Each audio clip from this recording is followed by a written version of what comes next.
Welcome to the madness. Right, okay, here we go, round 2 then. So, we're going to be topping up with Panmon first. It's alright? Yeah, Panmon. Also as well, you may notice that the dice roll is cleared. That's because, I'm recording this on separate days with whatever time I have available. So, there is sometimes where the dice roll is empty, you'd be wondering what's happening. Excuse me, you'd be wondering what's happening. That's the reason why. Okay, Panmon, right, let's get straight into this. So, Panmon is going to do a support or healing. Right. Panmon, okay. So he has a choice between... okay, so he has a choice between heal and surge. Yes, there's a choice between heal and surge. I think he's already used his sorcery points. He has. Now hold on, actually, just 1 second. There's one thing I want to check here. Double checking something. I wanted to make sure it was 2 sorcery points to make a level 1 spell slot. It is. Yeah, so what it is, it's 2, I'll put something up on the screen. It's 2 sorcery points for 1 level spell slot, 3 for 2, 5 for 3, 6 for 4, and 7 for 5. And then you can do it vice versa as well. Okay, so obviously that's not what he needs to do. We also got Shape Water again. Distant Whispers. So yeah, so I guess it's just a mixture of... yeah, so I guess it's Shape Heal and Surge or Shape Water again. Nothing I can think of. Yep, okay then, let's roll a d2. See what he wants to do. 2. Okay, so he's going to cast Shape Water again. So I think going back to here, using the same... yeah. I think using the same... yeah. I think using the same prospect as before. Now you see, technically, the blood is still iced over underneath here. However, his only option is to probably unice it again. But I believe that he's in range for this guy here for no free, and no free is on a... I'm gonna say that he's kind of standing on a block of... standing on a blood puddle. Yeah, okay, I'm gonna say that. So, I'm gonna say that Panmon's gonna turn around, notice that Talita is being engaged on both sides. And then he's gonna use his own action, Shape Water, to try and ice up the blood puddle that's under one of the legs of the knoll to try and get him unsteady, put him prone again. So all we're going to do is we're going to do the same as before. We're going to do a dexterity saving throw to Panmon's spell DC. That's just the easiest way to calculate it, in my opinion. So his spell DC is 14, so let's do a d20 plus 1 to figure out. 10. Okay, so he fails. So Panmon extends his hand over, a nice... I would say like an azure blue glyph appears on his right hand, and you see the blood puddle that's underneath one of his legs starts to ice up. The gnoll, not understanding what's happening because he's too much in a frenzy to go after Talita, ends up slipping and he falls on his side, so he is now prone. So I'll have to remember that, so he is prone then. Now, do you know what I'm going to do? Actually, I'm going to put a nice juicy golden... I can't believe I say this. I'm going to put a nice juicy golden pea on him to show that... to show that he's prone. Right, I think that's going to be his turn then. Okay, so Talita, who's next in the combat tracker, let's see what she wants to do. So we'll do a d6. 1. Okay, so she's going to do a quarterstaff. Okay, so it's a quarterstaff or a dagger. So it's going to be 1 to 2 to determine which weapon she's attacking with. Okay, she's attacking with a dagger, so it's a d20 plus 3 for the attack. And then the question is, who's she going to attack? She's going to attack Knoll 2 or Knoll 3? Let's have a look. Okay, she was attacking Knoll 1. That's a bit of a shame because she could have got that with advantage, but she's attacking the top one. Okay, no problem then. Right, so what we want to do is we want to do a d20 plus 3 and we want to beat AC of 13. So let's have a look. So d20 plus 3. 20 hits, nice. So she's gonna do 1d4 plus 1 damage, so that's 1d4 plus 1, taking 4 points of piercing damage. Very, very nice. Is that 4? Hold on, let me double check. Is that 4 points of piercing damage? It is. Perfect. Not bad. Not bad whatsoever. So that's Knoll 2, right? Yeah, Knoll 2. Oh shit.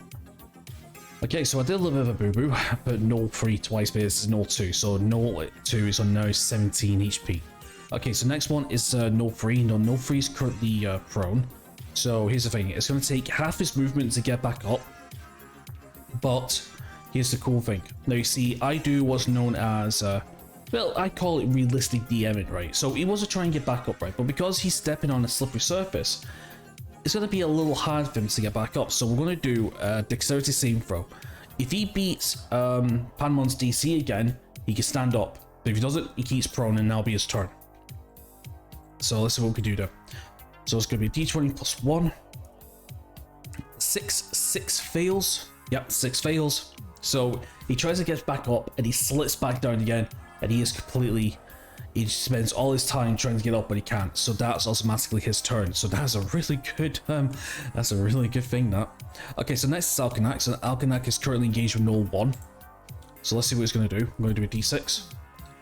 Support or healing.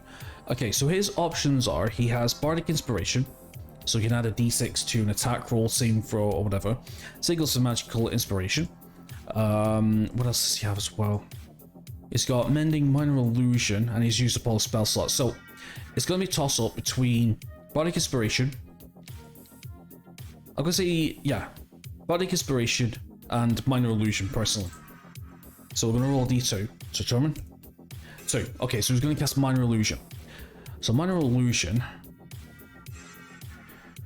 maybe it's here.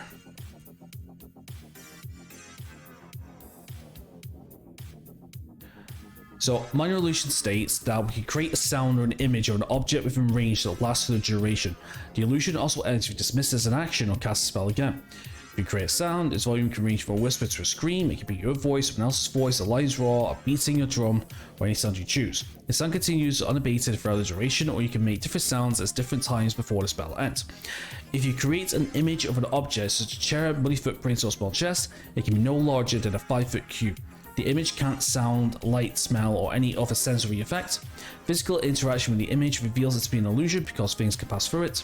If a creature uses its action to examine the sound or image, the creature can determine that it's an illusion with a successful intelligence investigation check against your spell save DC. If the creature discerns the illusion for what it is, the illusion becomes faint to the creature. So, there's only one application I know from this. So for Minor Illusion, what we're going to do is, Alkanac is simply going to cast an illusion of himself. And I'm going to say he's going to place it next to him. So you have the knoll here looking forward, looking at the two to see, you just see Alkanac just sort of doing like a little tune on his, whether his musical instrument is, I forgot what it is. And then all of a sudden you see what seems to be like an illusion of himself appearing, and Noel looks at both of them like, who's who, you know? Very confused, and that's going to be his turn now. Obviously it lasts for 1 minute, so that's, what, 10 rounds, something like that. It's not bad. Okay, so next is, oh, speaking of which, next is Noel 1. So let's see.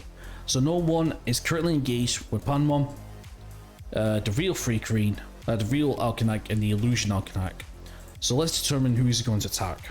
So we'll go from 1, 2, and 3. He's attacking the illusion. Okay. So the Knoll obviously is not going to determine that it's an illusion because, you know, he's feral. He just sees a bloodless, he just starts swinging. And the Knoll starts to bite at the illusion of Alkanac. But fortunately, the bite goes through him and the image just disappears, and that's his turn. That's like the only application I can think of minor illusion in combat, is making like an illusionary duplication of himself.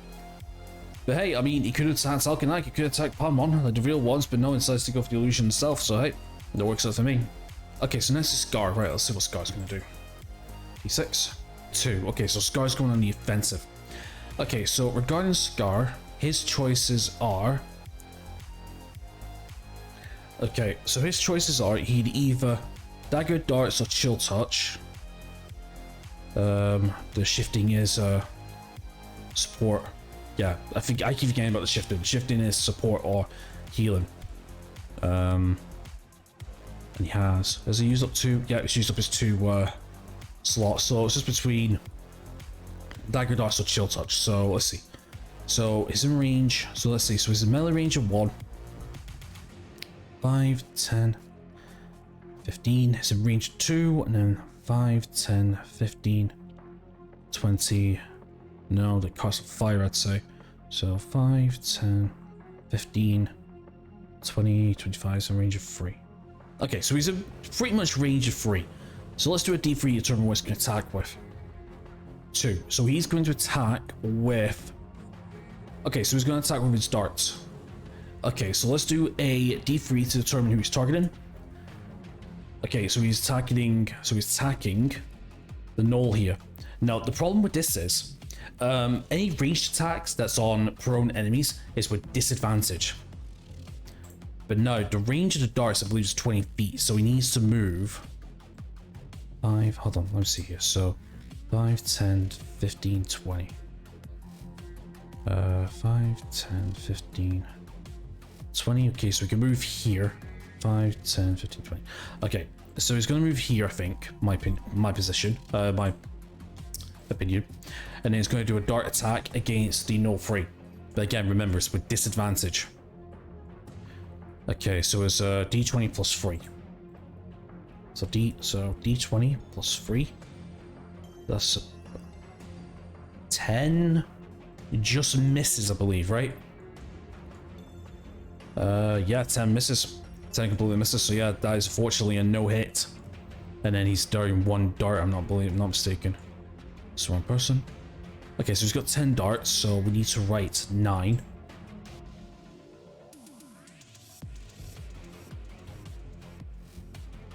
Okay, I'll do it down here in this little section here. So 9 darts. It's just for me keeping track of, that's all really. Okay, and then finally after scars, oh, bonus action, that's right. Okay, so the bonus action of the unseen servant, what we're gonna do? You can't attack. So I'm gonna say that he's gonna move. Okay, so I'm gonna say he's gonna move to here to engage with the knoll. And he's gonna do the help action. Oh no, I was gonna say he's gonna do the dodge action. So as you remember, the dodge action is all attack rolls to that person is with disadvantage. So yeah, so it's gonna try and be a bit of a distraction to the other people. So yeah, so that will be Scar's turn then. So that's his bonus action. Okay, Knoll 2. So Knoll 2 currently has the Unseen Servant and the Talita in melee. So let's see who he's going to target. So 1 is Servant, 2 is Talita. Okay, so he's attacking the Servant. So remember, this is with disadvantage. So I need to check something first.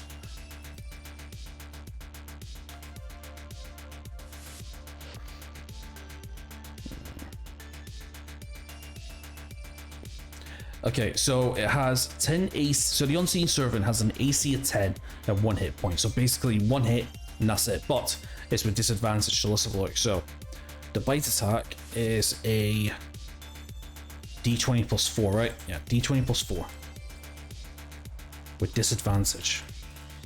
So 11 is the lowest. Yep, 11 hits. Does 1d4.2. Is that right? I think it says that. Yep, 1d4 plus 2. Yep, just bites into the servant. And the servant just disappears and vanishes. Okay, so that's not too bad. So that's turn at least. Okay, not too bad. Some support, some diversionary tactics, a little bit of damage here. Yeah, that's not too bad. Right, and that is turn number 3.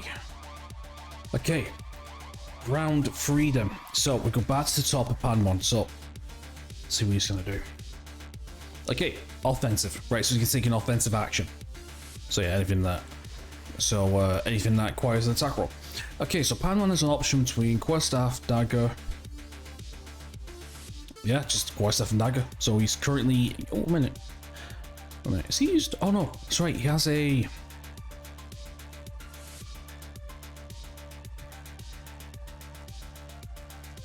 Oh, Ice Knife. Forgot about Ice Knife. Forgot.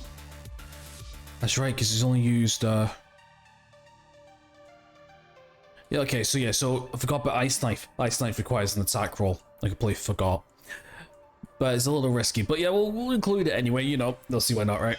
Okay, so Quarterstaff, Dagger, or Ice Knife. Let's see what he's going to do. So let's do a D3. 2. Okay, so he's going to do a Dagger attack. So he's currently engaged with Knoll 1. So that's the target. So we need to do a d20 plus 4. 10 misses. Yeah, 10 misses. So that's going to be his turn, I believe. Okay, so let's currently engage with both null 2 and null 3. That's what she's going to do. Offensive option, offensive action. So quarterstaff or dagger. Quarterstaff. Okay, quarterstaff, yep. So it's a d20 plus 2. Oh, who's she targeting? It's a d. So it's a null 2 or null 3. So one's null 1. Top one is 1, bottom one is 2. Okay, so he's attacking the top one again. So this guy here, null 2. Okay, so we need to do a d20 plus 2. So d20 plus 2. Crit. Oh, nice. Just what we need. And she's going to do a 1d8. So what does a crit do? A crit doubles the dice. So any dice that's involved in this attack roll through abilities, through the weapon damage die itself or whatever, everything is doubled. So we're going to roll a 2d8 instead of a 1d8. So this is going to be amazing. So it's a 2d8 plus... So it's 2d8... Nope, it's 2d8 flat. Because her strength modifier is 0. So it's just a 2d8 flat.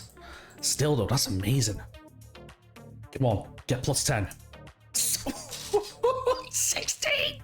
16! What? What? 16 points of damage. Are you kidding? Oh. Oh. I thought she fucking one-shot them then. I thought she took him down. So Talitha just with the massive, I don't know, like, so burst of adrenaline. And she just grabs a quarterstaff and just bonks the gnoll on the head, and you just hear a mighty yelp and brings him down all the way. I can't believe this. Brings it down all the way to 1 HP. Wow. That's oh no, it's the wrong one. It's null 2. Shit. That just brings him down to 1 HP, like I said. Crazy. That is absolutely crazy, and that's gonna be her turn. Okay, so next is null 3. So null 3 is gonna do the same again. He's gonna try and do a dexterity saving throw to try and get up. So d20 plus 1. 4 fails. He fails again. Just he can't get back up. It just the blood icy surface is that slippery. He just cannot get up. Because remember, he has to beat a spell because we're using. Yeah, he needs to beat a spell DC of 14. He just keeps failing. He just keeps failing. Okay, next is Alkanac. Okay, so what's Alkanac gonna do? Oh, things are getting exciting now. Things are getting very exciting. 2. Okay, offensive action. So it's between a longsword and a dagger. So let's have a look, see what he's gonna do. So we're gonna do a d2. Longsword. Okay, so it's a 1d. Okay, so it's a d20 plus. Damn it, microphone's falling. So d20 plus 3. Now, he's engaged with null 1. Yeah, so he's engaged with null 1, so he can't move unless he wants to disengage. But I'm not gonna say he's gonna disengage. Remember, disengage is play specific. 15 hits, nice. Yeah, because if you remember, the armor class is 13 because the module says that they do not use any shields and they don't use any weapons either to bite attack. So yeah, so an armor class of 13, but yeah, that beats it. And he's going two-handed, so it's going to be a 1d10 plus 1. Dealing 3 points of damage. So it connects, but barely goes through the hide armor and just causes a little bit of a cut. Dealing 3 points of slashing damage. This is no 1 down to 13 points. 13 HP, not bad. Okay, so next is Scar. So let's see what Scar's going to do. So we're going to do a d6. 5. Okay, so support or buffs. Okay then, right. So Scar's support options are... that's tactical, so because it requires a shift. Okay, so it's going to be shifting. Yeah, okay, so it's going to be shifting... Disguise Self, I think. Shifting, Disguise Self. Or Heal and Surge. Okay, Heal and Surge, Disguise... Yeah. Okay. So Heal and Surge, Shifting, or Disguise Self. Let's see what it's going to do. D3.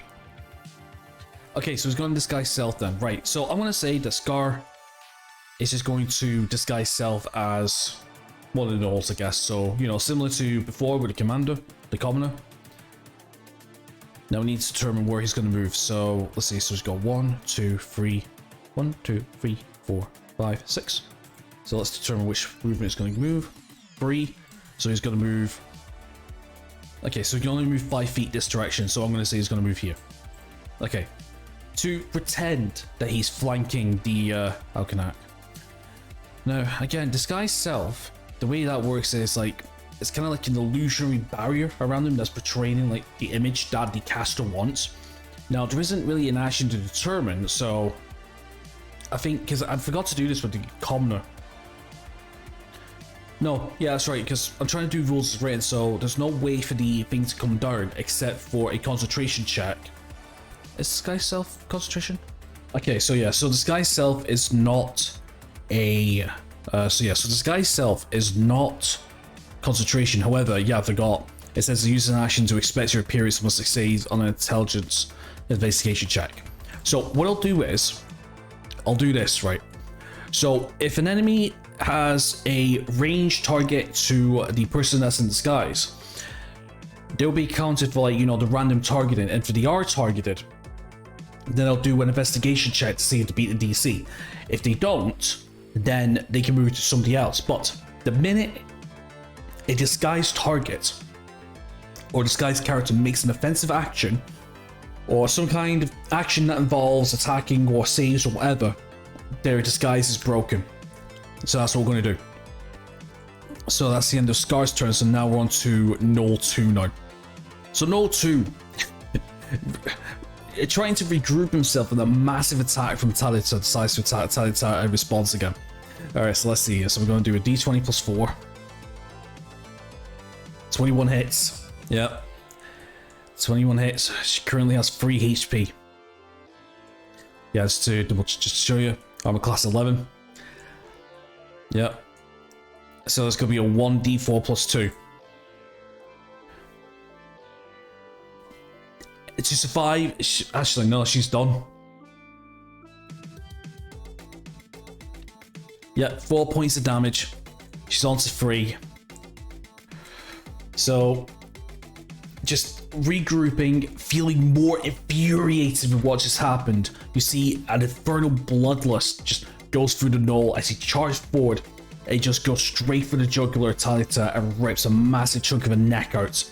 As blood starts to pump down her shoulder and her chest, she clumps to the ground and she starts going into her death saves. So yeah, she starts going into her death saves. And that is the end of round 3. Right, okay then, so we're into round 4 now. So, top of the list, Panmon. Alright, let's see what he's going to do. So far, the battle is kind of like that. So, I'll see what he's going to do. 5. Okay, so that is support or healing. So, yeah, so before we do his action, just to remind myself, Talita is currently down. Yeah, she is. It's 0 HP, I believe. Talita is currently down, so we got a problem. So we either need to try and rescue her somehow, draw aggro off of her, or she's done. So we'll see what happens. But anyway, we got support or healing with Panmon.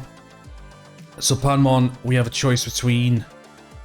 Actually, it's just Healing Surge, actually, if I'm not mistaken. Yes, it's Healing Surge. That's all he has. Yep, support or healing. Yes, it's Healing Surge. Now, actually, I'm going to incorporate the dodge action as well into this, because to be honest with you, I don't really want to waste his Healing Surge, to say the truth, because he's still got 8 HP, still pretty decent. But we'll do a D2 to determine what he's going to do. So 1 is dodge, 2nd is Healing Surge. Okay, so he's going to do his Healing Surge. Okay, right, so basically, just a reminder, he uses half his hit die that he currently has, and he rolls it and adds his Constitution modifier. So I guess with a 1d, I guess with a 1d6, he's just going to replace. Gets 3 HP, doesn't have Constitution modifier, so he's back up to 9 HP, which, yeah. Okay, so he's currently up to 9 HP. Remember, if the HP is under 20% or 25%, that kind of range, you can use it with a bonus action, but rules written, it's a normal action. But I'm just saying, if it's under 20-25%, it's a bonus action, but if it's over, it's a normal action, so that's his turn. Okay, so 2nd is Talita. No, Talitha is currently down, so she needs to make a death saving throw. So what we need to do is we need to roll a d20. So, on a 2 to 9, so it is d20. Yeah, I think it's a 2 to 10. It's classed as a failure. So what it is, each character has 3 failures. If they fail 3 times, they die. If they succeed 3 times, I believe they become okay, so the word I'm looking for is stabilized. So yeah, so to become stabilized, they have 1 HP, but they constantly class as unconscious. So we're going to run our first death save. So let's go over to... Now, you don't add your constitution modifier, do you? You don't. It's the flat 1d20. So yeah, so 2 to 9, or 2 to 10. Yeah, 2 to 10 is 1 failure. From 11 to 19, I believe it's 1 success.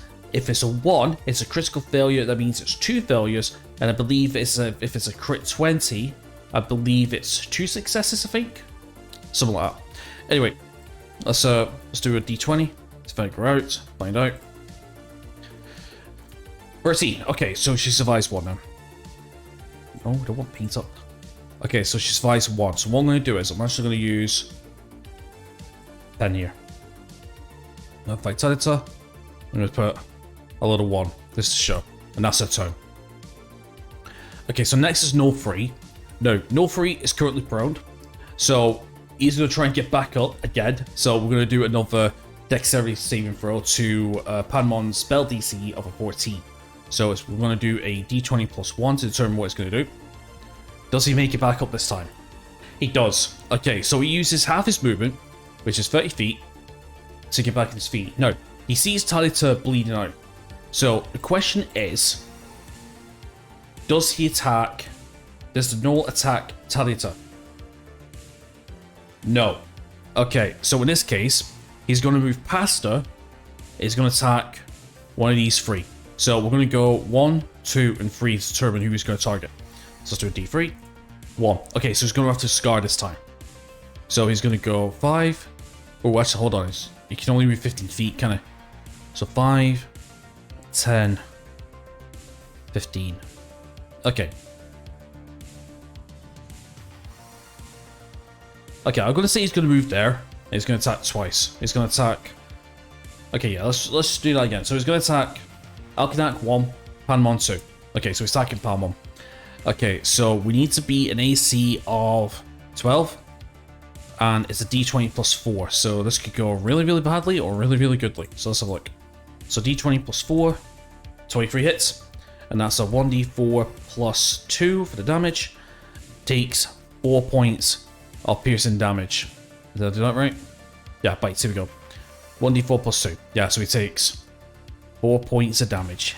Ouch. Yep, and brings him down to 5 HP. Unlucky. Now, is there a way that I can erase that without erasing the tile? That's a good question. Look.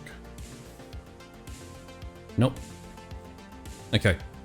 Just for my own sanity, I just want to do this. So let me just cross that out. So it's not prone anymore. Okay.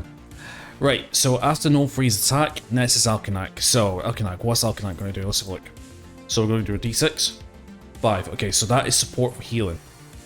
Okay, so his support options, healing options, obviously except for Healing Surge. We have Bardic Inspiration. No, he's already used... No, he's already used... Has he used Bardic Inspiration? No, he hasn't. I'm sorry, I'm thinking of something else here. No, he's not used his Bardic Inspiration yet. So it's between that...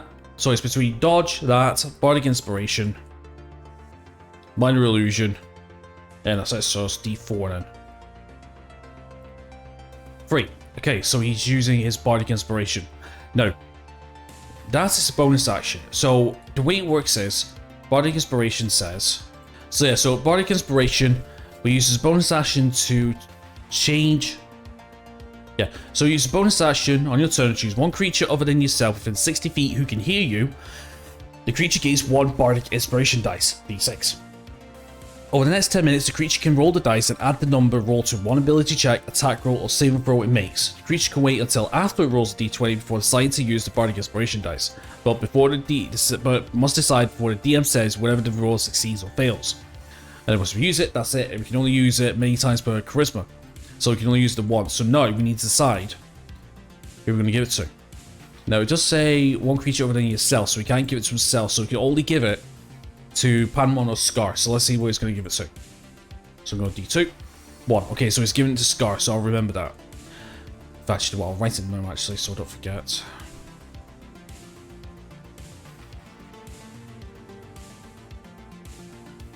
One I-N-S. Okay. So that was a bonus action, so now he has to make a attack type main action. That's part of the rules. Yeah. If any action class is bonus action, main action will be attack type action involving a roll.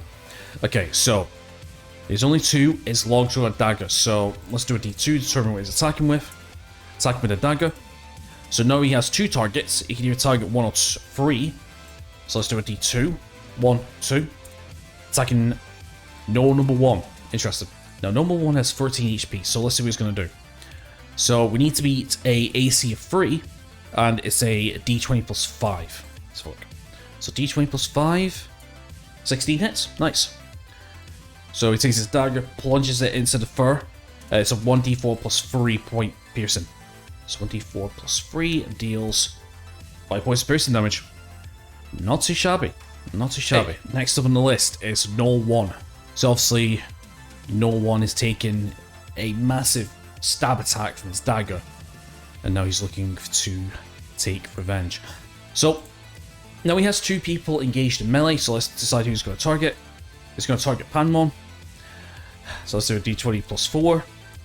23 hits. 1d4 plus 2. 4 points of damage. Brings Pinewell down to 1 HP. Holy spit. Yeah, I bet Pinewell wishes he never used his healing surge now, eh? Jesus. Okay, so next up after Null 1 is Scar. So let's see what Scar's going to do. So d20. Now remember, at this point as well, Scar is disguised as a Null. I actually forgot about that actually until now. Oh, not d12, I want a d6. Great, okay, so it's tactical. Now, in terms of what he can do as a tactical ability, so he can use the Fey Presence, which is like a X amount of radius of creatures involved, and you can choose whether to make him roll a Wisdom save compared to the Charisma spell DC, and they can either be Charmed or Frightened. So you can do Beast Speech, so you can do Fey Presence, and that's it actually. It's just, yeah, actually it's just Fey Presence, that's it. Yeah, okay, so he's going to use Fey Presence then. So let me have a quick look-see. Starting at level 1, your patron bestows you the ability to project a beguiling and fearsome presence of the Fae. As an action, you can cause each creature in a 10-foot cube originating for you to make a Wisdom saving throw against your Warlock spell save DC. The creatures that fail the saving throws are all charmed or frightened by your choice.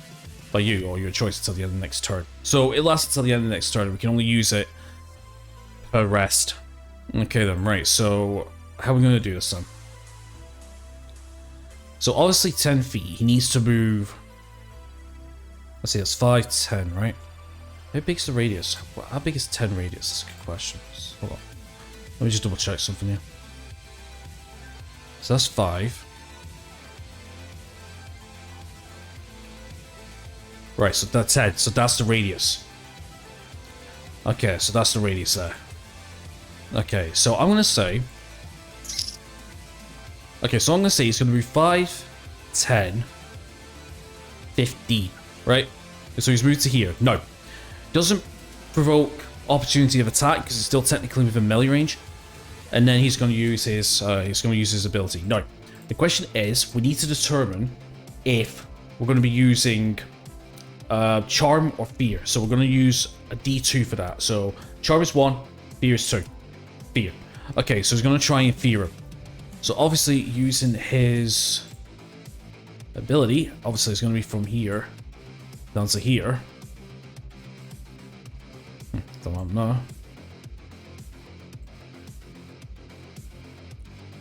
Right, well basically that's the range anyway. Yeah, so that's 5 by 5. This is 10 by 10, isn't it? Yeah, it's 10 by 10, I'm not mistaken. So it's just a one person. Okay, that's fine. So no one needs to make a opportunity, needs to make a spell DC. Needs to make a wisdom saving throw. I can't speak. Is that right? Yep. Wisdom saving throw. Okay. So the wisdom saving throw is just a d20 and it needs to beat. It needs to beat a DC of 11. See what happens. Just beats it. Just beats it. So yeah, so nothing happens. So you see him, I guess best described as him maybe flapping his cape around, projecting this illusion of these face spirits that's haunting and doing ghastly voices maybe. And obviously the gnoll being too feral to even pay attention is too busy on the targets in front of him. And therefore it's not affected. So yeah, so that's going to be Scar's turn. Well, that is a waste. Okay, so after Scar, it's going to be Gnoll 2. So now we need to decide what Gnoll 2 is going to do. Is he going to target Talita, or is he going to target one of the others? So, does he target Talita? 7. He doesn't. Okay. She's got a break. Okay, so who's he going to attack? So we can attack 1 or 2. That's 5, 10, 15, 20, 25. Okay, yeah, you can target all 3. So I'm going to say 1, 2, 3. 1, 2, 3. Okay, let's decide. D3. 1. Okay, so he's attacking Scar. So you'll see the nodes going 1, 2. Attack Scar. With a bite attack, so he needs to beat an AC of what? Excuse me. 11. Okay, so it can be D20 plus 4. 8 misses. Well, that's lucky. 8 misses. And with that, we're back to top of the round. Okay, top of the round. So top of the round in round 5. Okay, so Panmon. Let's see what he's going to do. I'll tell you something. This is going very seesaw right now. I am convinced at the beginning of this that we're going to lose one person. Could still happen. 6. Okay, so that is support. No, he doesn't have his healing surge anymore. Because you can only do half your hit dice, so you can only do it once. Now, you can still dodge, which is something. That's it. That's the only thing he can do, so I guess he's just going to take dodge action. So Panmon's going to take the dodge action. So that means all attack rolls against him is with disadvantage. And to be honest with you, at 1 HP, that's a smart thing to do. Okay, so next is Talita. So she needs to make another death saving throw. She's already made 1 up to now. That's a fail. That's a failure. So we're going to change a different color to this. Let's go for red instead, just to show. And we're going to do red here. So that's 1 success, 1 failure up to now. Okay, Gnoll 3. So Gnoll 3 is currently engaged with Panmon and Alkanac. So let's determine who's going to attack. 1, 2. Okay, so it's attacking Alkanac. Now Alkanac has an AC of 16. Yeah, AC of 16, so it's still possible he could get shell pierced. His carapace pierced. Let's have a look. Ace misses. Lucky. Very lucky. Okay, so that's Gnoll 3 done. Okay, Alkanac. What's Alkanac doing? 2. Offensive. Okay, so you can only do a longsword or a dagger attack. He's going to attack with a longsword. Is he attacking Gnoll 1 or Gnoll 3? He's attacking Gnoll 1. Okay, so this is a d20 plus 3. Did I see that correctly? Yeah, d20 plus 3. It needs to be an AC of 13. Plus 3. 12 misses. Why? Only just. Only just. Yeah, because it's 13. Because remember, it's without shield, so it's an AC of 13. Holy crap. That could have been. Maybe. That could have been the kill shot. You never know, right? Okay, so Alkanac's turn's done. So Gnoll 1, currently on 8 HP, is gonna either attack 1 or 2. Attacking Panmon. Now this is with disadvantage, remember, because they took the dodge action. So it's gonna be d20 plus 4, so it's a 7. Okay, we both miss. They miss anyway. Okay, so good. So that's Gnoll 1 done. So after Gnoll 1 is Scar. So let's see what Scar's going to do. So he's currently engaged with both Gnoll 1. Oh, yes, right. Fuck. I forgot you could attack Gnoll. You could attack Scar, couldn't you? You could turn around and attack Scar. I didn't realise. Shit. It's fine. Okay, anyway. Let me see what, I'll strike a thought now. Yeah, okay, let's see what Scar's going to do then. Let's go D6. 4, that is tactical. Now, unfortunately, Scar doesn't have any more tactical moves left. His only tactical one was the Fey Presence. Yeah, it's just a Fey Presence. No, and also he's used up all his both spell slots as well. So, I guess that's going to be classed as an attack action. So yeah, so basically we got Dagger, Darts, or Chill Touch. Let's see what he's going to attack with. Okay, so he's going to attack with Chill Touch. And he has... Well, technically he has 3 different targets in front of him since they're all in range. So let's have a look. So 1, 2, 3. Okay, so he's attacking Null 3 with Chill Touch. Now, Null 3 currently has 17 HP, pardon me. So yeah, this could be a good amount of damage if possible. So yeah, so we need to do a d20 plus 3 to determine it. Okay, so d20 plus 3. 22 hits, perfect. And it's going to take 1d8 necrotic damage. Okay, so he takes 3 points of necrotic damage. Okay, that's not too bad, but at the same time, also as well, it stops them from healing themselves as well until the end of the next turn. So, takes 17 points of damage, so it's down to 14 now. Okay, a little bit of damage. Some damage better than no damage, right? Okay, so after Scar is now Null 2. So Null 2 is currently engaged in Scar. So let's see what happens. 8 misses. Oh my god. Okay, and that's round 6. So what's round 6 now?